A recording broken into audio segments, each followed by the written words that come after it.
السلام علیکم دوستو، میرا نام ہے محمد فراز اور آپ دیکھ رہے ہیں کہانی ورلڈ۔ ایک حبشی جس کی ناک موٹی، آنکھیں چھوٹی، رنگ سیاہ، چلتا تو لنگڑاہٹ نمایاں نظر آتی تھی، بولتا تو زبان میں لکنت، غلام ابن غلام تھا۔ یہ حبشی غلام باغ کے ایک جھاڑ سے گری ہوئی کھجوریں چننے میں مصروف تھا۔ یہ کھجوریں اتنی نرم بھی نہیں تھی اور ان کا ذائقہ بھی باقی کھجوروں سے مختلف تھا، جبکہ رنگ گہرا اور دانہ بہت چھوٹا تھا۔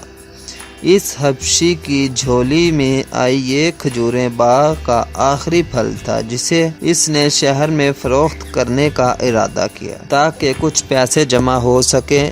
جب وہ بازار گیا تو اس کی حیرت کی انتہا نہ رہی کہ پورے عرب میں سے کوئی بھی اس کی کھجوروں کو خریدنے کو تیار نہیں تھے۔ اس دوران ایک سائیڈ سے ایک آواز آئی کہ اے حبشی، کھجوریں تو تیری ہی طرح کالی ہیں اور خشک ہیں، اسے بھلا کون خریدے گا؟ یہ سنتے ہی اس کی آنکھوں میں آنسو آ گئے۔ یہ غلام حضرت بلال رضی اللہ تعالی عنہ تھے، جو کہ ایک حبشی غلام تھے۔ وہ اپنی یہ کھجوریں اپنی جھولی میں سمیٹ کر وہاں ہی بیٹھ گئے اور ان کھجوروں کو بیچنے کے لیے آواز لگانے لگے، کیونکہ وہ اپنے مال کی بے حرمتی جان گئے تھے۔ اس دوران وہاں سے ایک ایسی ہستی کا گزر ہوا جو ٹوٹے دلوں کا سہارا ہے، جس نے مسکینوں کو عزت بخشی اور جس کا نام غم زدہ دلوں کے لیے باعث تسکین ہے۔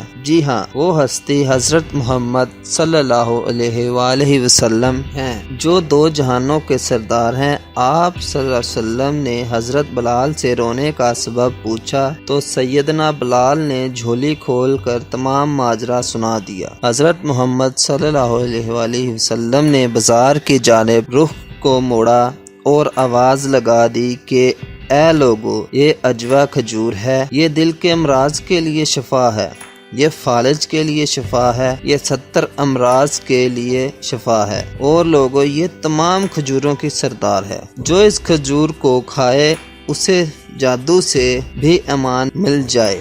اس کے فوراً بعد منظر بدل گیا اور وہاں بلال، جن کے پاس چند لمحے تک جھاڑ جھنگاڑ تھا اور فروخت کرنے کے لیے پریشان بیٹھے تھے، اب نبی آخر الزماں حضرت محمد صلی اللہ علیہ وسلم نے انہیں غنی کر دیا تھا۔ اور پھر تاریخ بتاتی ہے اور راوی لکھتے ہیں کہ لوگ بلال کی منتیں کرتے رہے اور ان کے پیچھے پیچھے بھاگتے رہے کہ ہمیں اور عجوہ کھجوریں دو، اور حضرت بلال کسی مچلے ہوئے بچے کی طرح آگے بڑھتے رہے۔ تاریخ گواہ ہے کہ جسے دنیا جھاڑ جھنگاڑ سمجھ رہی تھی، حضرت بلال رضی اللہ تعالیٰ عنہ کی جھولی میں آ کے اور حضرت محمد صلی اللہ علیہ وسلم کی زبان مبارک کے صدقے آج بھی تمام کھجوروں کی سردار ہے۔ آپ صلی اللہ علیہ وسلم نے ایک بے وقت کالے حبشی غلام کو عزت بخشی، اس طرح سے عجوہ کھجوروں کو بھی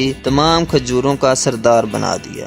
عجوہ کھجور خاص طور پر ان مریضوں کو کھلایا جاتا ہے جن کو دل کا عارضہ ہو۔ اسلامی تاریخ میں سب سے پہلے ہارٹ اٹیک یعنی دل کا عارضہ فاتح ارانو مصر حضرت سیدنا سعد بن ابی وقاص کو ہوا۔ جب سرور کائنات حضرت محمد صلی اللہ علیہ وآلہ وسلم کو اس کی اطلاع ہوئی تو انہوں نے فرمایا کہ انہیں عجوہ کھجور گٹلی سمیت پیس کر کھلائی جائے، اور اللہ کے فضل سے سیدنا سعد بن ابی وقاص کی تکلیف بالکل ختم ہو گئی۔ آج 1400 سال گزرنے کے باوجود آپ صلی اللہ علیہ وآلہ وسلم کی زبان مبارک کی بدولت رواج پانے والا پھل یعنی عجوہ کھجور نہ صرف عرب بلکہ پوری دنیا کے اندر ایک علاج کے طور پر استعمال ہوتا ہے، اور دنیا اس کے کاروبار سے فائدہ بھی اٹھا رہی ہے۔ اگر آپ بھی کسی ایسے شخص کو جانتے ہیں جو دل کے عارضے کا شکار ہو تو اسے مشورہ دیں کہ وہ عجوہ کھجور کو اس کی گٹلیوں سمیت پیس کر اور شہد کے ساتھ مکس کر کے استعمال کرے، کیونکہ یہ ہمارے نبی پاک صلی اللہ علیہ وسلم کا نسخہ بھی ہے بلکہ علاج کے لیے حکم بھی ہے۔ جس کی صداقت میں کوئی شک نہیں ہے۔ تو دوستو اس ویڈیو کو اپنے چاہنے والوں کے ساتھ ضرور شیئر کریں، اور مزید اس طرح کی انفارمیٹیو ویڈیوز دیکھنے کے لیے ہمارے چینل کو سبسکرائب کریں۔ شکریہ، اللہ حافظ۔